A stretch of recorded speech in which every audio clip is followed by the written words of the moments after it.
I have a question. I have a contact who can't enter the room because there are no more seats available online.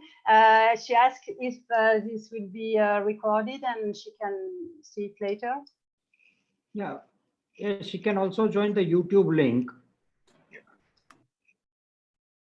Nikhil bhai, maybe you can send to Véronique the YouTube link. Yeah, I'll just resend.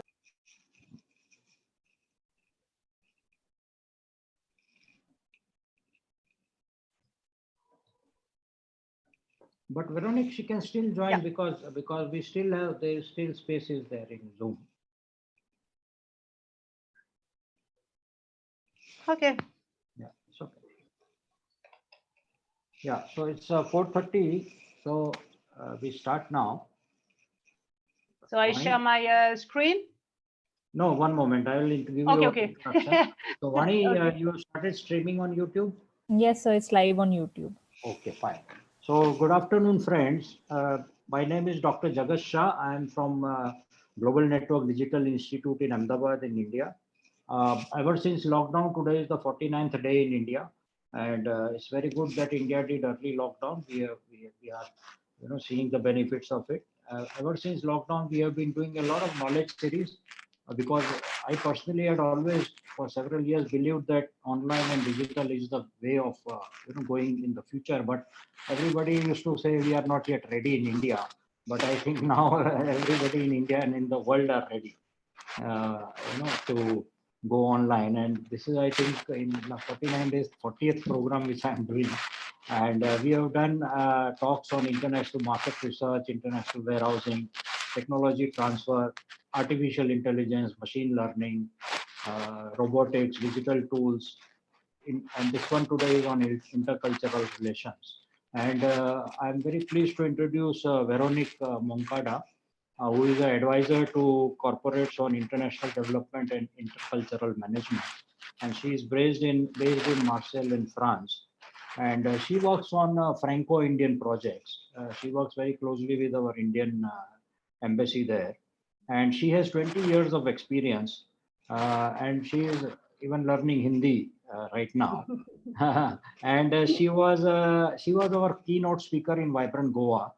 Many of you may be aware that Vibrant Gujarat has been a example set by our Prime Minister, Mr. Modi, when he was Chief Minister of Gujarat.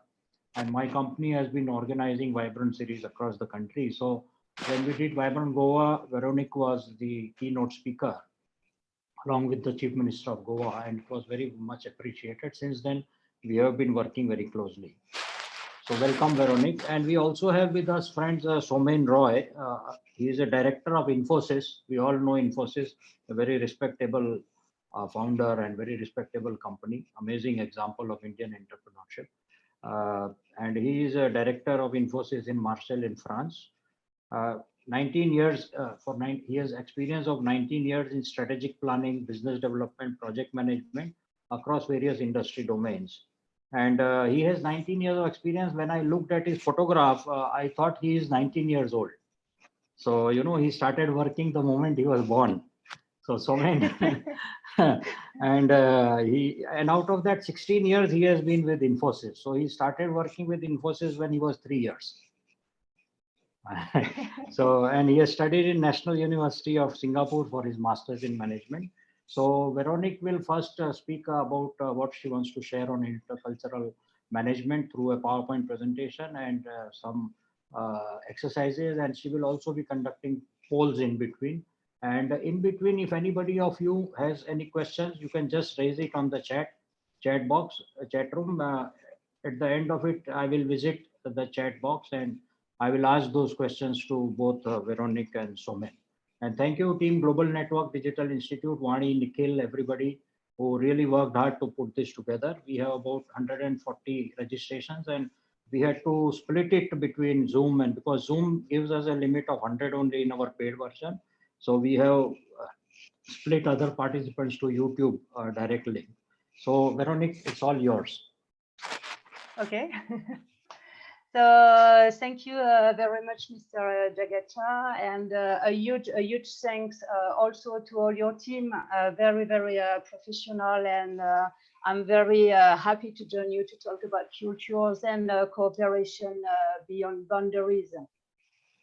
So my name is Véronique Moncada. I live in Marseille, in France, as Dr. Jagat said. Marseille is the second town in France after Paris, and this is also the first port for cruises in all the Mediterranean area. Marseille is at the crossroad of Europe, Africa, and Asia, and it is a very international city for business. But it is also a very important place for education, because in Marseille, there is the biggest Francophone university in the world, the headquarters of Aix-Marseille University. This university has 80,000 students, so it's huge, and education is very the base of our lives, so it's important for that. So I worked at the university, this university for 15 years at the Graduate School of Management. And during 15 years, I was in charge of international development. So I traveled all over the world to set up cooperations. And I was also teaching intercultural management to masters and MBA students in France and abroad. So after a career in higher education, I am now consultant, helping my clients to better understand the world and how to navigate across cultures to go global successfully. So I am going to share my screen.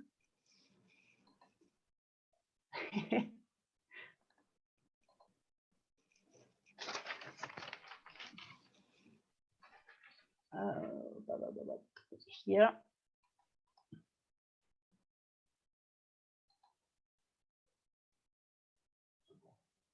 Up. It's okay? Yeah. Okay. Perfect. So this webinar is called Going Global for Cross-Cultural Vital Tips for Business. But first, let me share a story with you. It's about the current situation. So I first heard about the coronavirus in January, watching CCTV. CCTV is the Chinese channel in English for the international community. And very early in January, they were showing absolutely amazing images, building an hospital in 10 days. And I was very sensitive to that because it was happening in Wuhan. And I know Wuhan, I've been there, I worked with people there. So I was very interested by that, even if it was not still in the big media. And what I heard, and it was very amazing, is that the Chinese scientists sent the virus in all over the world in many laboratories. So it was a very great news for me, because in my head, I was thinking about an international cooperation to face a global problem. So it was very good news. But 3 weeks later, watching at CNN, I heard President Trump explaining that an American company is going to find a vaccine before others. And I said, wow, so there is no international cooperation to save our lives. It's just competition, business as usual. Where are this incredible new world of peaceful cooperation we can expect as human beings?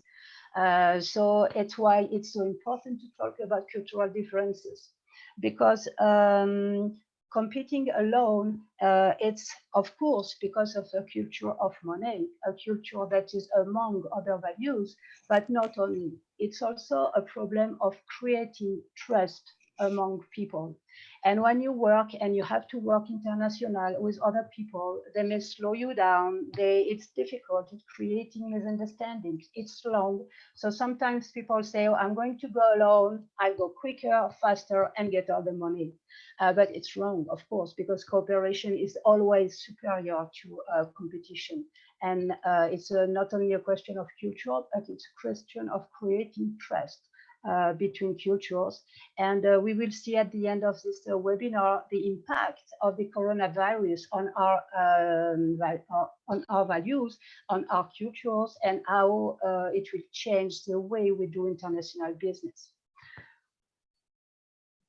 Okay, it is a bit unusual for me because I am used to talk to people in front of me. My culture is there, and today I don't have your feedback, immediate feedback. So I hope you understand me. And so, what is the menu of today? First, you are going to. I am French, so I have a lot of reference with food and wines and all that. So first, you are going to review how many cultures are in this webinar. It's important to see how rich we are collectively, and it's a small game for us also. Then we will talk about what is culture. We need to talk about the same thing because culture has many different meanings for people. So we will try to come back to basics. What is culture with the analogy of the iceberg? Then we will see when two icebergs meet. So this is intercultural relations. And then we'll come for some tips about global business. And Mr. Suman Roy will give his share his experience, and then we will answer to your questions. So the first, now it's Nikhil is going to do a poll. Can you launch the poll, Nikhil? Yes, it's launched. Yeah. Okay, so this is a smaller question, so you just answer.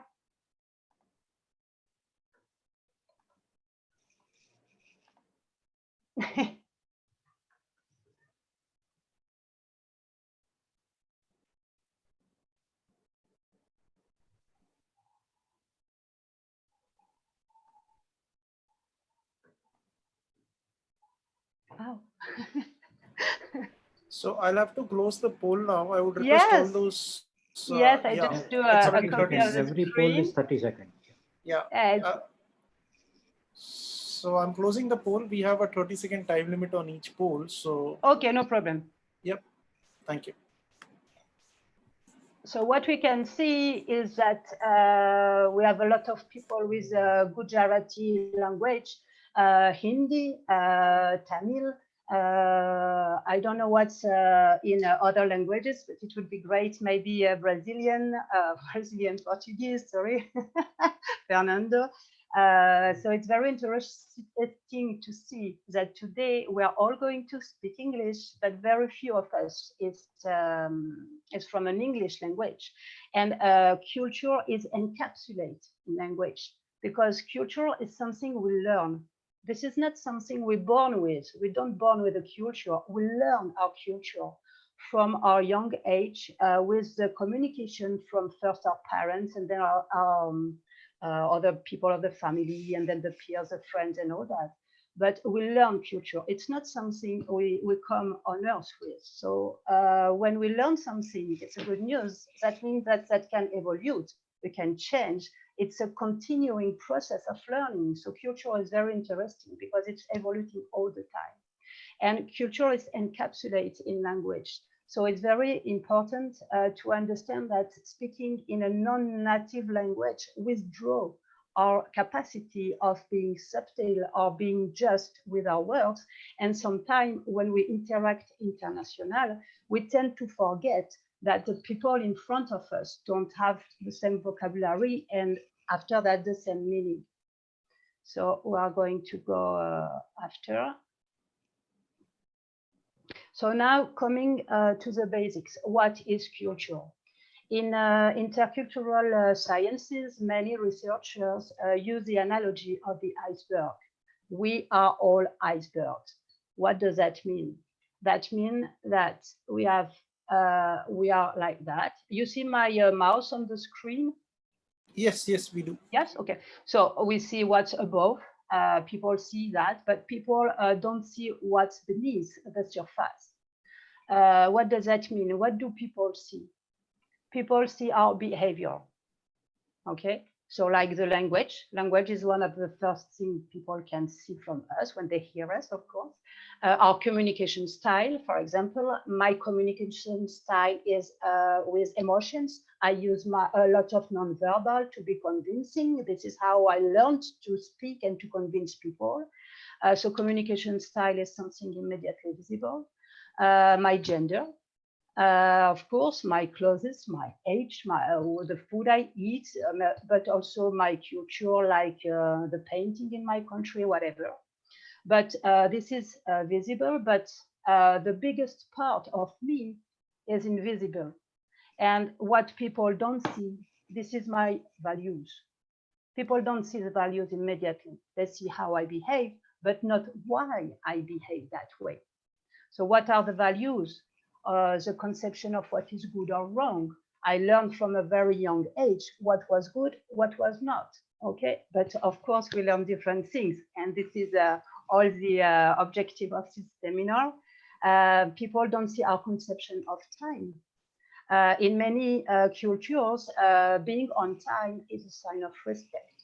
Okay, but in other culture, not being on time is not a lack of respect. It is related with something else. We'll see that after in Intercultural. People don't see if I'm a believer or not. Sometimes yes, because in my behavior I have external signs, but if I don't, people can't know if I believe or not.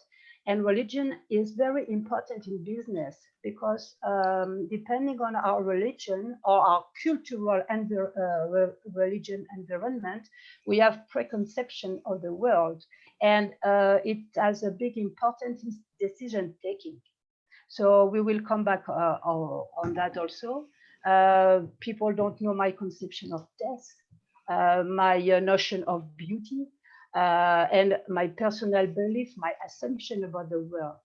So what's going on is that people see my behavior, but they don't know anything about my real values. And this is all the interest of Intercultural, because I'm going to do my professor and do a small draw for you.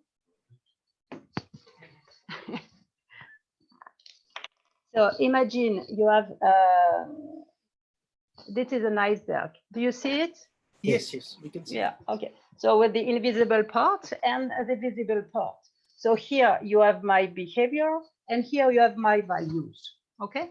And of course, my values are in line with my behavior. I behave the best way I think, depending on my values. Let's take an example about time. I told you just 2 minutes before. If we take, let's say, this German iceberg. So Germans are on time. 2 p.m. is 2 p.m. Okay? And for this German person, the value, oh, you see it at the,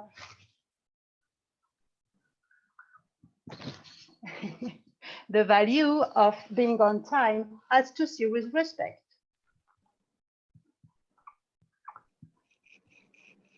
It's not easy to write this way. It's a talent you need to develop when you want to show things on with a camera. Okay, so being on time is a sign of value. Arrive a French iceberg. Okay, the French iceberg arrived at 2:15. So what is going to happen? The value of the German is going to judge my wrong behavior, okay? And is going to judge, is not happy, is going to judge my behavior because for him, being on time refers to the value of respect. I have also the values of respect in my culture, but the external sign is not linked with time, okay? I will show my respect with another way, not with time. So the judgment of the German iceberg about my French attitude is not correct because my being late is not a question of respect. So I am going to be judged for a behavior related to a wrong value. And this is what causes so many problems in the world. When people judge us for something false, they project their own knowledge. Being on time is a sign of respect on someone who is not on time, but it's not a problem of respect. Okay? So this is important to see that. Up. And then, of course, like we just see, what's going on when two icebergs meet. It's difficult to say, icebergs meet. So what is the intercultural, cross-cultural? Cross-cultural is the meeting of two cultures. Okay, so you have culture A and you have culture B. It's very important, something, if you have to remind only one thing of this webinar, it's only about differences between culture, but not a culture itself. I'm going to give you an example. When you do business, it's not about the culture of the others, it's just the gap between two cultures. For example, if me as a French, I say, well, Norwegians are cold, I am not talking about Norwegians, I'm talking about I am warmer than Norwegians, and in my culture, it's better, it's valuable to be warm. Okay, so I'm going to put on the other something wrong. So when you have a culture A and a culture B that meet, you can, if the culture don't want to be together, you are going to build some bridges, but there is no real contact. Let's take an example. This is typically what's happened when migrants arrive in a country. So you have culture A, culture B, but there are no enrichments from one culture to another. They have bridges because people are living in the same place, but they don't have real contacts together. We see that also a lot in companies when there are mergers and acquisitions, where culture A and culture B never really meet. They just organize their life. Sometimes there are conflicts. If I take the example of Air France and KLM, they had a lot of intercultural problems. So they were working together, but not enriching their process thanks to the others. Another way of doing intercultural relation is to eat the other. So you have a culture B, and the culture A is going to arrive and to eat the first one. We see that typically in colonization. When a country colonized another country is going to eat the culture of the first one to reduce it, because we know that when culture is destroyed, people are destroyed also. It's arrived, for example, when a company wants to buy another company to develop its business. It arrived with a French company. The French is what the blue one wanted to buy a company in India, and they said, the French said, we have the best process of the world. I want them to follow my process only. So they arrived, they imposed their way of doing, their culture of doing, and it was, of course, a big failure. And the last one we have to work on is this kind of cross-culture where culture meet, and then it creates a zone of innovation. It creates a zone of new idea, of enrichment from one culture to the other. And then we make the culture evolve. And this is the idea. We need to make the most of being having diverse cultures to make something with that, to create new solutions, to innovate. And when we work international, this is what we should have in mind. Then we arrive to the tips. So this getting the return on investment of your international ecosystem. First, that means that you are going to invest, because otherwise you will never get any return on investment. But I'm not talking about money. I'm talking about time, and I'm talking about knowledge, because knowing others is always, always valuable. So why it is important for organization to invest in intercultural and to get the return on this investment. The first idea is 1 + 1 is 3. It's like in France with the wine. Having a wine with a good meal is not just having an excellent wine and a good meal. It's to find the mariage, the pairing of both that makes a taste exceptional. So it's not just 1 + 1, it's 1 + 1, and then we enlarge and it makes 3. It's a room for innovation. And also, even if you think you lose time at the beginning, you will earn time very short term to reach your objectives.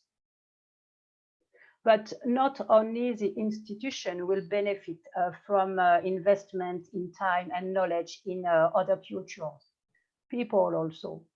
People, because they will be more aware and more with more skills to have interesting cooperation. They will also develop their personal development, because knowing others is knowing ourselves. I traveled so much and I met so incredible people from many cultures all over the world, but at the end, I know me better because I can measure the gap between me and the other and say, wow, it's doing like that. Why? And then I am richer. And it's also applied in our day-to-day life, even with our colleagues from the same culture, we are more open because we develop awareness and empathy. And the last one, of course, is for peace. The more we have successful cooperation, even for business, it's always better for the planet because we can find new solutions. We can think all together and use our collective intelligence to develop products, to make money, why not? But in respect with many other values.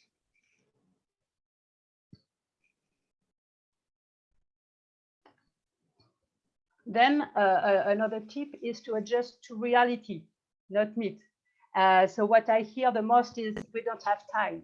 Of course we have time. We decide not to have time for that because we think it's not so important.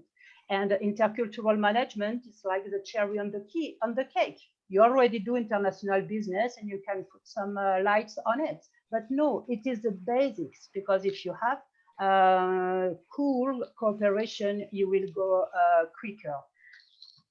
The second thing I hear is we are all the same. No, no, we are not all the same. We are all humankind, but we all have a different perception of the world, and it is valuable. We are the diversity in unity. Something also I heard is the way we do it the only way. No need to spend time to see if our partners want to follow us or no, that they follow our process, what we do the best way. This is an argument not to change. Putting this argument off the table is, I don't have to change, I don't have to evolve because what I do is still the best, so what can I do else? But we need to understand that the way we do is only one way among the others. That it's not easy. We are going to look at it after. And the most beautiful is, we already know, I travel the world. I've been abroad so many times. I know that in India I do that. But no, we don't know, because culture are evolving so much, so quickly, with working online, with this coronavirus that impacted so many processes that we need to change. So intercultural domain is evolving all the time. So it's very fascinating, and we never know. And the more we learn, the more we see the gap and all we can still learn.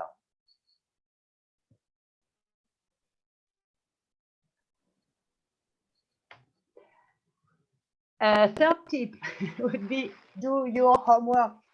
I am working with Indian companies, or not only Indians, also with French who wants to go in India. And many of them arrive with no information.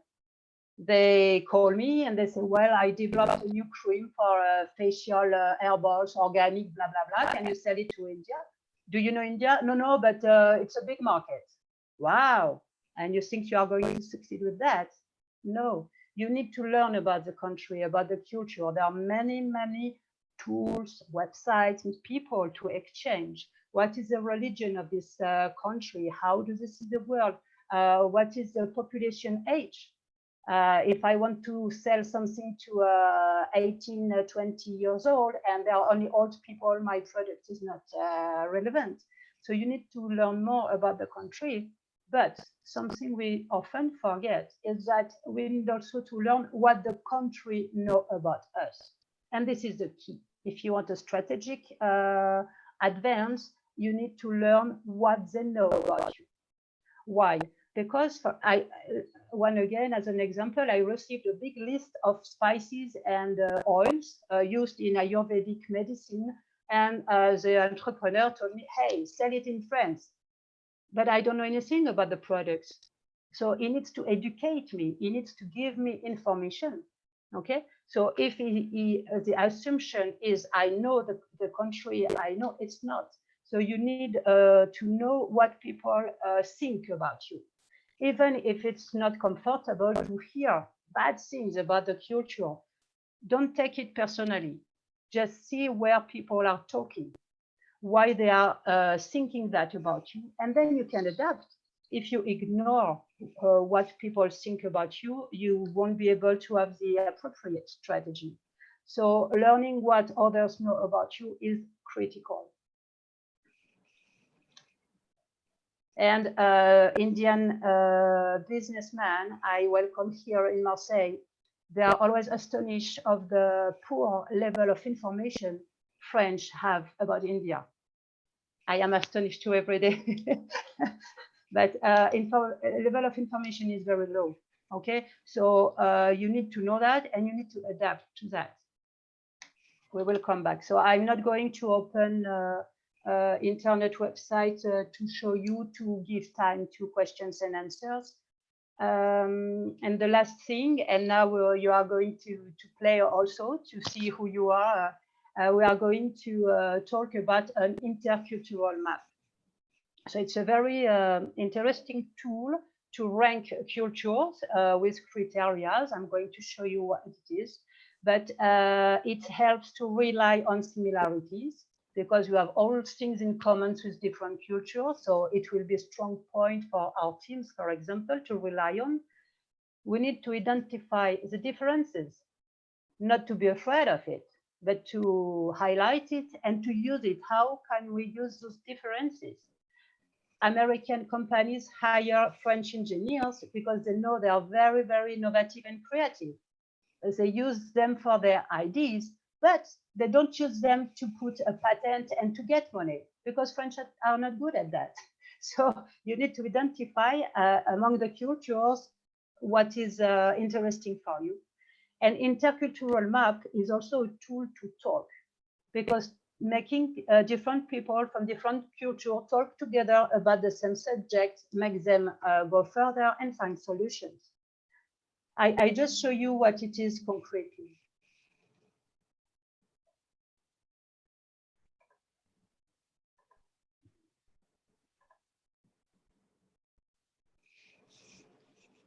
Do you see it on the screen? Yes. Yes. Yes? Okay. So this is what we call an intercultural map. We make it with different tools. I won't have time today to show it to you, but you can try to do it. It's professional, but you can have access to information and try to have something. Well, on this kind of tool, you are going to put the different criteria important for you, for your company and your projects. And then you are going to rank the cultures depending on where they stand on the axis. Okay, so let's take the first example. First example is decision taking. How people take their decision in their culture. Okay, so you see, I have in blue the France, the India in orange, and United States in gray. So on this criteria for decision taking, between consensual, so everybody talk together, and then the decision will come from the group and everybody will agree, to top down. So you have, let's say, one CIO takes the decision for everybody. Okay, these are the extreme, and of course, cultures will be somewhere in the middle. Okay, so what we can find is that India is more top-down oriented in many companies. In the culture, it's mostly at the end someone who will take the decision for others. France is somewhere in the middle, and United States is more consensual. Okay, so it's not important to see how far people are, but it's important to see they are not at the same place. So what can we do? What kind of problems will arrive in my team if I put Indians and Americans with no information about how take a decision?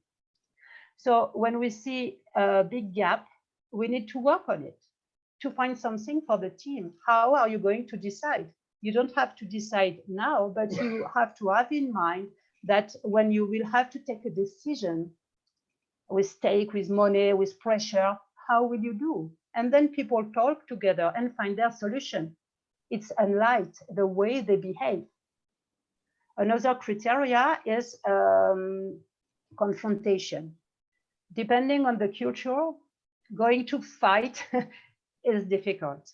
So some are very, can say no very easily, and others will avoid saying no.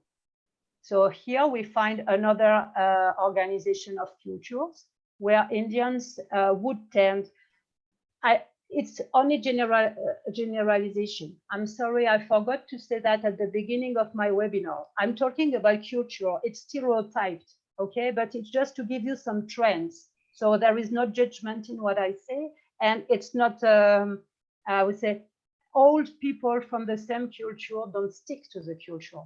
Many people from a given culture are far from this culture, but globally, this is a trend, okay?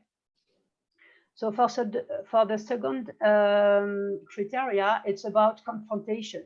So Indians will avoid, so they will find an elegant way to say that the thing was not really correct, and if ever they have time, they could go back on their document and work a little bit on it, but if they find a convenience way to do it, it is polite to do that, okay?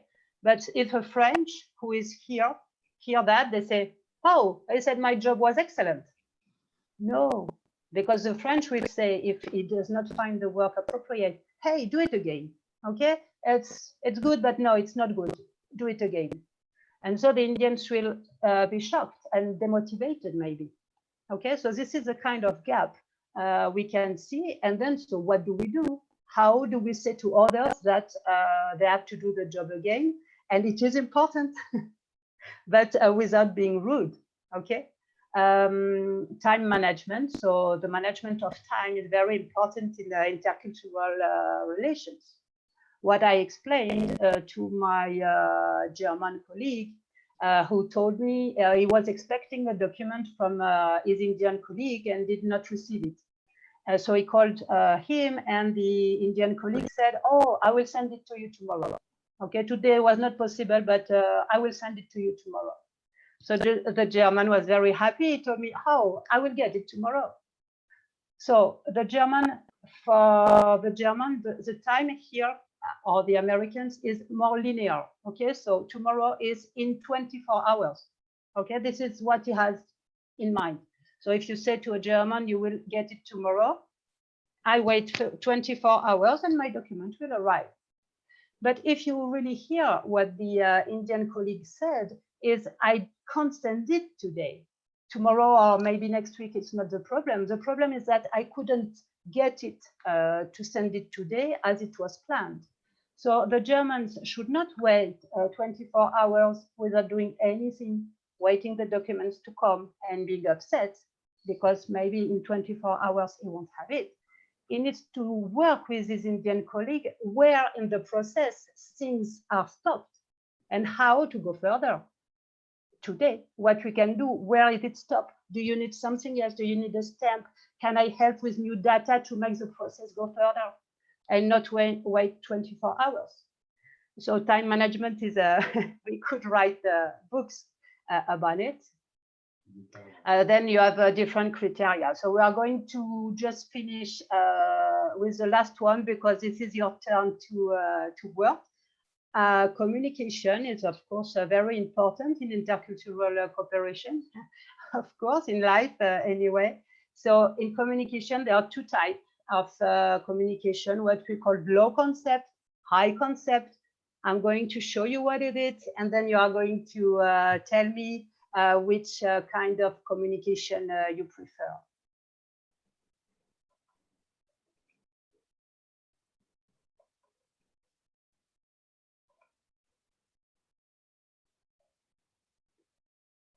So do you have my PowerPoint again? Yes, yes, we do. Okay.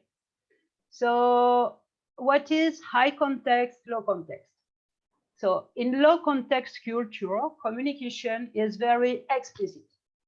Many things are written, things are formal, specific, people are attached to the task, and usually people are on time, okay? Compared with high context, where communication is more implicit, a lot of words, some poesy, some analogies, it's more oral, it's more informal, so a lot of decisions are informal. In France, for example, where we are a bit high context, many decisions are taken at the coffee machine, okay? It's crazy for a Danish. Decisions are taken in a meeting room. So high context is more informal, more holistic. People prefer to have a big picture and not only details. They don't care about details. They want the big picture.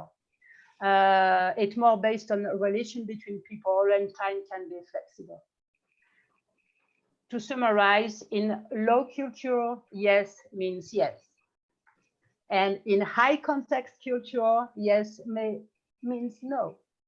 So it's very difficult for people sometimes to understand the no from Indian colleagues because we hear the word. If I'm talking from a low context culture, I'm hearing the no. Indian no is usually yes, but. But if I am coming from a low context culture, what I hear is yes. Okay, I can't read under the lines. So now Nikita is going to do a small poll with you, and you are going to tell if you are more low context or high context, and if you have questions about it. We have just 30 seconds. I would request all to hurry up on this poll, please.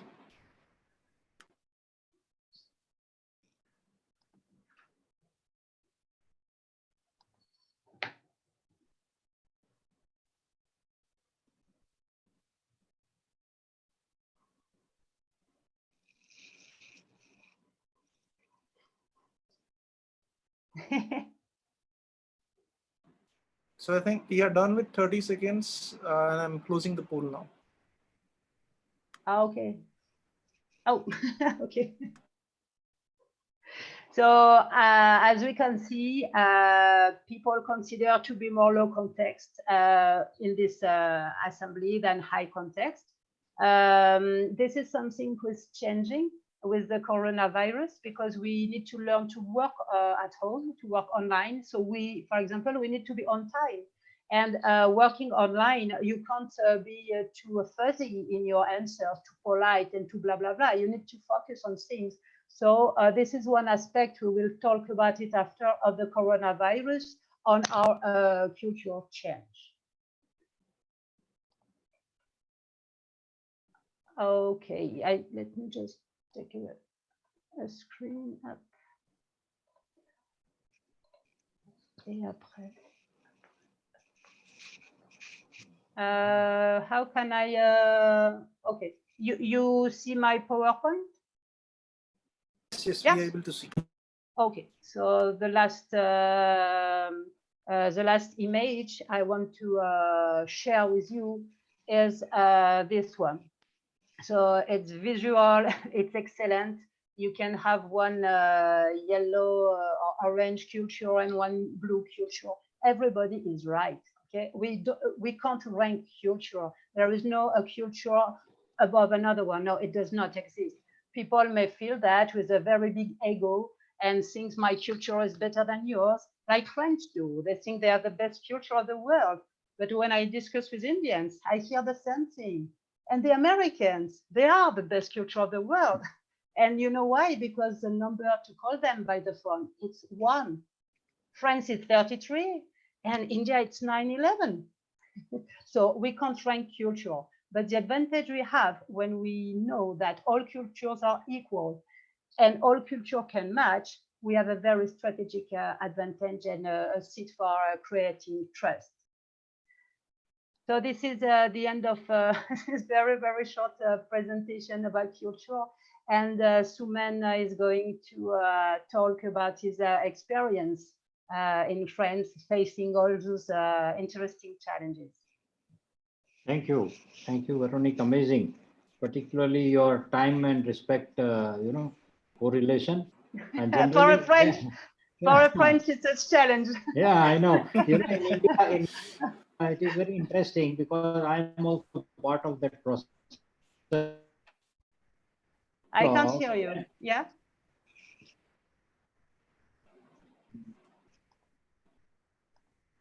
Hello. Yes. Yeah, now we can hear you. Yeah. So the time and respect thing is very interesting because in India, when somebody gives an appointment of 2 o'clock, then the person has the option to come between 1 and 4. So the problem is not when you are in the same culture, because everybody is late, even the French, and they're happy to see that the meeting begins late because they are late themselves. Problem is when culture cross from a culture that is on time with a culture which is not.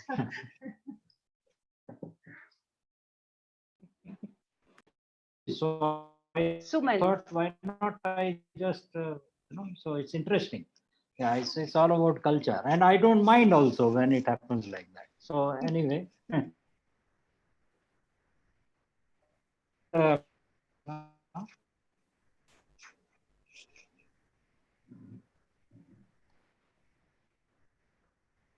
Maybe we should give the microphone to Suman because his micro is locked. Nikhil bhai? Yeah. So Mr. Suman, can you please try speaking now? You are. Are you able to hear me? I'm having. Yeah. We are able to hear and see you very clearly. Perfect. Thank you, Mr. Okay. Hello. Hi, everyone. Thanks for the wonderful session, Veronique. Some of the aspects, I guess, should I share my experience working out here? Is that what you want to hear first, or there are any specific questions? No, you can share your experience, Suman. Okay, so when I was hearing what Veronique was saying, and I was trying to relate what I have seen with my experience. See, I have a little bit background about me so that you will understand the context. I have been working out of India quite some time now. Okay, I have before coming to France, I was in Singapore for close to 9 years, over 9 years. And before that, I worked sometime in the US, sometime in India. But my work life has primarily been outside India. So whatever Veronique was saying was resonating very well with me because every culture is different. Every culture has their own way of working. And if you are working, or if you are visiting that place, or if you are planning to be there for some time, it is very important to understand the culture and very important to adapt yourselves. This is, I don't know, Veronique, if you recall, adapt and adopt. Yes, of course, I reminded. So this is what I say, this is about adapting so that you can adopt. And see, every culture is different. As Veronique was saying, we have different perceptions, we have different way of interacting, we have different interpretation, and based on which we have different expectations from each other. Because I am working over here, and from a work perspective, I primarily deal with customer management. That is my role. And it is very important to understand customers and understand their expectations, and also understand those unspoken expectations that do not come across very clearly. And this you only understand based on interacting more and more with them. I'll give you some instances. What happened is, see, in Singapore, working over there 9 years, and if I do a correlation, in Singapore, people are very direct.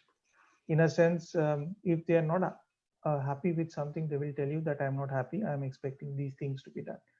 And I was doing similar role in Singapore as well, where I was interfacing with my customers and also interfacing at different levels on CXO profiles and people who are the directors and managers and so on. So it is to cut across. And so anyway, coming back, so they used to be direct and then they used to voice out their own expectation. But coming in France, this is a French way of thing, they will not be very direct. Okay. The example that Veronique was giving, so when someone says yes, they actually mean no, and because of the way of interpretation. So if they disagree with you and they will not, or they are unhappy with you, they will not say very clearly that they expect more, they expect you to do something different. Okay, they will not say that. They will say, okay, it's good, and then based on the who you have to interpret, that means they are expecting more. And this is not written anywhere. This you learn from experience. This you learn from your interactions with them. So what used to happen is, for my team who used to join from offshore, first of all, there was a challenge in understanding each other, okay, because the accent is very different. So I had to play the role of accent neutralization, being in front of customer, trying to explain to them what customer is saying. So once that hurdle was passed, the next came in the problem of understanding what exactly customer wants, whether it is more or they are okay with what we are proposing. Many a times I found that the teams thought that customer is very happy. I have had instances when I had discussions with customer and say, I expect your team to come back to me with this thing. I said, okay, fine. Then I go and speak with the teams and no, the customer was perfectly fine. To everything they said yes. So we think nothing more is expected from us. Whereas while customer was okay with what they were suggesting, the expectation was much more. Just to give you an example. So they will not tell you very directly, you have to understand. And some other culture will be very different, right? Second thing is, what I have seen helps is openness. Okay, one has to be open. Sometimes it so happens that when we go out, I'll take India as an example because that's where I'm from. When we go outside, we try to find India in those places. You know, it is very common, and we kind of interpret people and their interaction based on the lens that we have, which we are accustomed. That will not work always. You have to be more open. You have to understand differences. You have to appreciate differences, and differences is very normal. It is okay that you and I will see differently to a same thing, and the idea is to understand that, appreciate that, and move on with that. Okay, there are situations when nobody is right. You are also not right, and the other person is also not right. The idea is to find a winnable solution to work together. That helps. So a little bit of openness helps. And third thing is mixing. I have seen this for myself. Like I have my friends who are from India or from Asia. I also have friends who are my French colleagues or inside and outside the organization. Mixing will give you a whole lot of insight into that specific culture. It will help you to be a better version of yourself as well, especially when you are dealing with differences. And one thing big about French people is trust. Okay, and I think it is applicable across the world as well. It will take time to build trust. It will take time to build rapport. And if that is what we are able to build it, then people will open up. Okay, because it is very important for people over here to have trust with you. And if we are talking about work, if we are talking about business, building that trust is going to take time. Some people would appreciate if you give bad news upfront. We Indians have a problem, okay, and this I have seen based on my interaction, my own misgivings. We have difficulty in giving bad news on time. Okay, there is significant difficulty. We will try till the end, then only we will surface things when things are out of control. And it happens in a normal day-to-day work. It happens in other interactions also. A shift which will be meaningful is if we can tell and keep people updated if something is not going the way we expect or not going the way customer expects. It is easier said than done. Okay, there is still a struggle on my part and my team's part to give upfront, tell the bad news. We try till the end because we give our best, and then something is beyond us, then only we open up. It's better to avoid this approach. Okay. Any questions or anything? This is more or less what I have seen in my dealings. I've been here for close to 2 years now. And before that, I had traveled for 1.5 years between Singapore and France. I used to travel every month from Singapore. So I have been associated with this region for quite some time, and with every day and every month, I learn more, and that's the fun. Any Yeah, questions? that's quite interesting. I think if anybody has any questions, you may put it in the chat box. That's really a revealing experience with regards to the French culture, particularly the intricacies of dealing with French companies, etc. So thank you so much for that valuable feedback and that input, Mr. Soman. So I think if anybody has, so Mr. Jatin Parik is asking the question, what about the language barrier? We can see them in the chat box. Yeah. Communication channel post COVID-19 scenario, language barrier. Okay, Yeah. many people will not speak English. Okay, and there will be not everybody is like Véronique who speaks English. And just to share, I am learning French. Je parle le français, but I speak very less right now. It's going to be a long way to go, I guess. The communication, see, I'll give you example. So today everybody or most of the folks are virtual. It is gradually opening up. And I will tell you from my perspective, what we did was when the teams are not able to interact face to face with customer, because the larger part of my team is at offshore, but there is also a sizable number of people here in France. Just to give an example, we have 100 plus people who are currently based out of Marseille, France, a location. So we have a sizable team here too.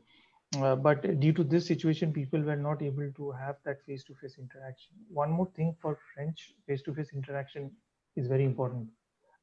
They given an option, they will say, why don't you come to my office and talk to me? Okay, so they value face-to-face interaction because it helps them when they can see you and talk to you.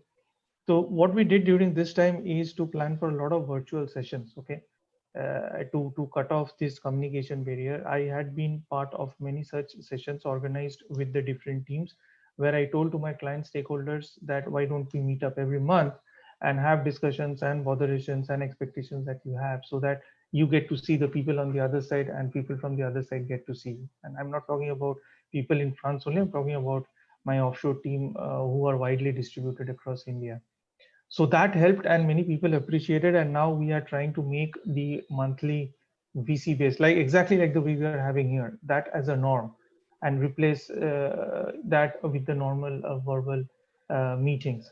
So I don't know, based on the different business and different discussions you will be having with your potential French colleagues, if possible, propose a video session like this after the initial overcalls thing is established. Okay. I think if the person is okay with it and if you guys can see each other, it will help, especially when we are limited by travel restrictions. Did I answer your question, or your question was something else? Yeah, I think, yeah, that was, yeah. Somen, so Somen, one person wanted to know, like France is quite impacted by COVID.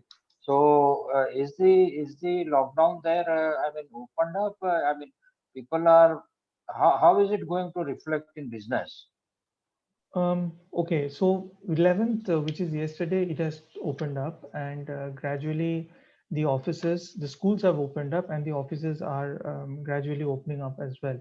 However, in terms of overall number of people who are outside and traveling, it has not picked up to that extent. It will take, I believe, at least a month to pick up. People, because of the current situation, people are open to virtual communication. Okay, even though we are at home, and if there is internet and if there is a way to discuss of your potential business opportunities, my recommendation is please have a video session or please have through call. And it will not immediately open up. I think for the entire business to be back to normal, it will take at least a month, if not more. Gradually it is opening up. From 11th it has started. Yesterday it has started. Okay.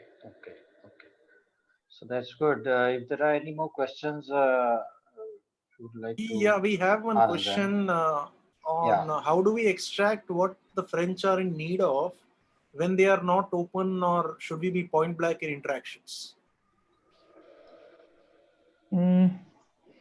It is a very situation-based question. Okay, Right. if it will depend on what kind of business segment you are planning to focus on. See, okay, this is another of my experience. At this point of time, nobody is in a mood so much of. See, there are two ways of working. One is you are trying to sell something, right? Given the current situation, people are less receptive to being sold something. Okay, this is a fact, because today we are all working on a very essential mode of surviving. If you try to sell too much, it will not go down well. So I think if you want to engage in this kind of discussions, that too, you do not know the person on the other side to a great extent, you should go soft. You should take a very soft approach rather than a hard approach in pushing what you want to sell. It will not go down well given the current situation. The mentality and the state that we are in, people are less receptive to such interactions. So we should go slow. Yeah, I agree. I agree with you, Soman. In fact, this period should be used to build relationship, not really to talk of sales or not of markets, just relationship. I have experienced this and it is working. So you're absolutely on the dot. That's true everywhere, all over the world. It's happening. There is one more question from Milen. Okay. Soman, if you can read. It feels good to attend this meeting from office. It could be a period for.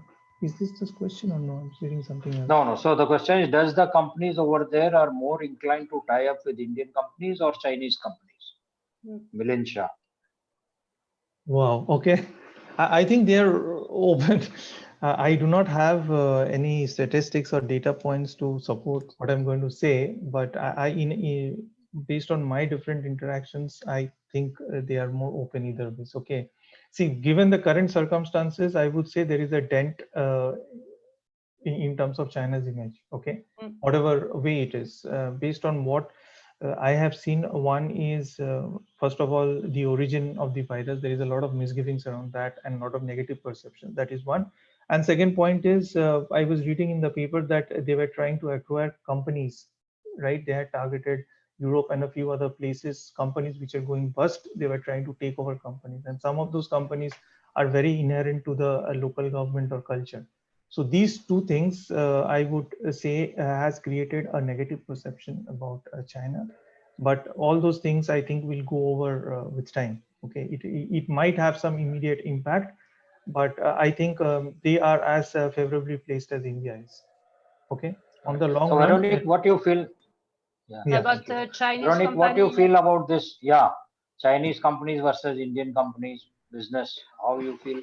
French people's reaction? Yes, I would say that Chinese companies have a real advantage here in France because of political connection. If I take just the city of Marseille, Marseille has 75 consulates. Okay, it's the first consular place after Paris. So it's very interesting. It's a very international city.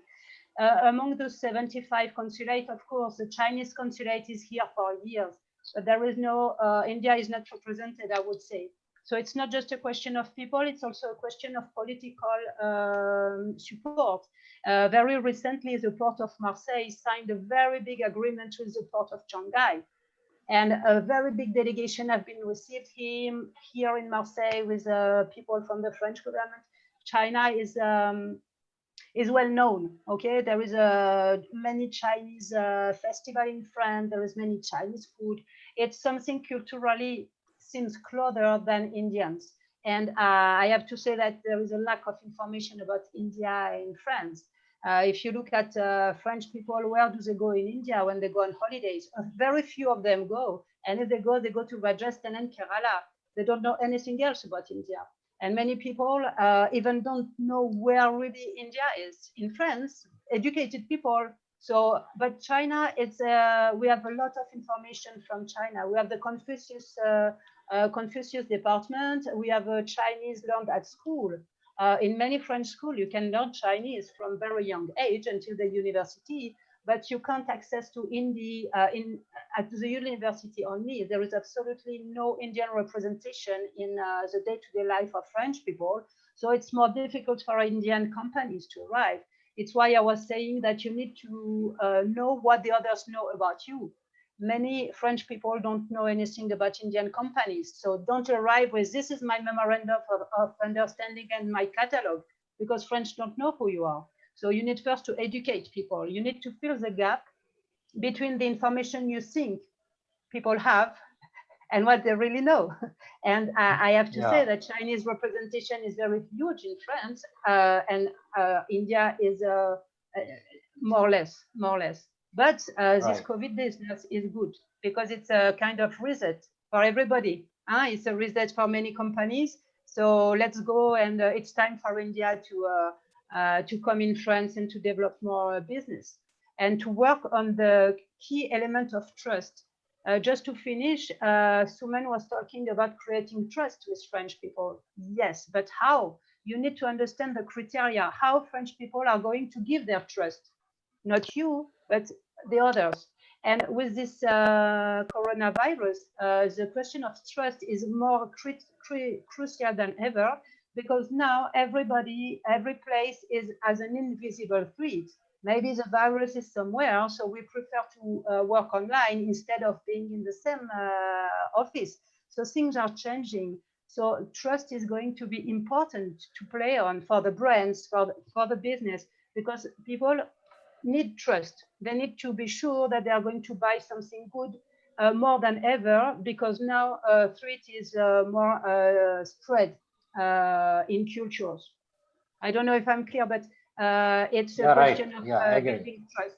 It's a new, for kids. Kids are very afraid of going abroad, outside, going to school. Maybe they have a virus in them. Maybe they will get a virus and bring it to their parents. So now everything is frightening. So this generation, a new generation will grow with that. They will grow with the other is maybe a threat for me, an invisible threat. So we need to reassure people. Yeah, you're right. In fact, while you were talking of Hindi language in France, I recall I have seen some data, and the number of Chinese students who study Hindi in China is 15 times more than French who study Hindi in France. That's interesting. Absolutely. So, you know, in China, we are teaching Hindi, right? Yes. So maybe government or our embassy should look at this. And so, friends, you know, the wonderful Véronique and Somen speaking to you, a very interesting perspective, particularly your polls and, you know, all the representation was very practical. It looked very, very real. And I have put Véronique's email ID to all of you. We will send her PPT also. You can write to her. She is very well connected in industry and business there. I have had experience of, and I have been benefited by her network immensely. So I will suggest whatever you want to write to her, do write. And friends, our next, I will just want to announce our next session is on 14th of 14th this month, May, on Agnihotra. Agnihotra is a very interesting and very different, you know, way of bringing change in our personal and work life, including in our factories and offices. And, you know, so it's a very interesting session by Vinayak Lokur from Belgaum, who has been doing this for many decades, Agnihotra, and very scientific. It is a very, very scientific process. And on 16th, we have got a session on how to open a warehouse in Europe and America, and what are the nitty-gritties and how it will benefit business. And on 26th of May, we have a session on technology transfer and joint venture, how to get technology from Europe to India and US to India, particularly for small, medium businesses. A lot of nitty-gritties, and we have faculty from Europe and America who will also be speaking about it. And on the same program, we are talking of technology transfer from India to Africa. So that's a two-way process, very interesting. So these three programs are scheduled. We will inform you. Thank you again, Véronique, for a wonderful, you know, journey to the intercultural aspects, and Somen for your industry experience. And we will stay in touch and hope to see you in India very soon, both of you. Actually, we have one last poll question. We have one last poll question, which please. Madam Véronique, do you want me to put up the last poll question? Please put up. Yeah, please put up. Nikhil bhai, put up. Okay.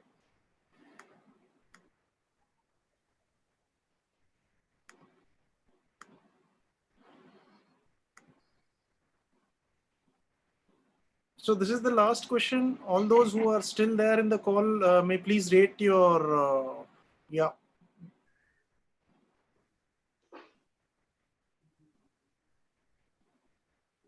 Here also, it's changing the culture because it's not so easy for from an Indian perspective to say it was not good. So here with the online tool, you can deliver your message more easily. Indeed, yeah. It's a bit strange. I'm ending the poll now. It's already 40 seconds. So yeah. Yeah.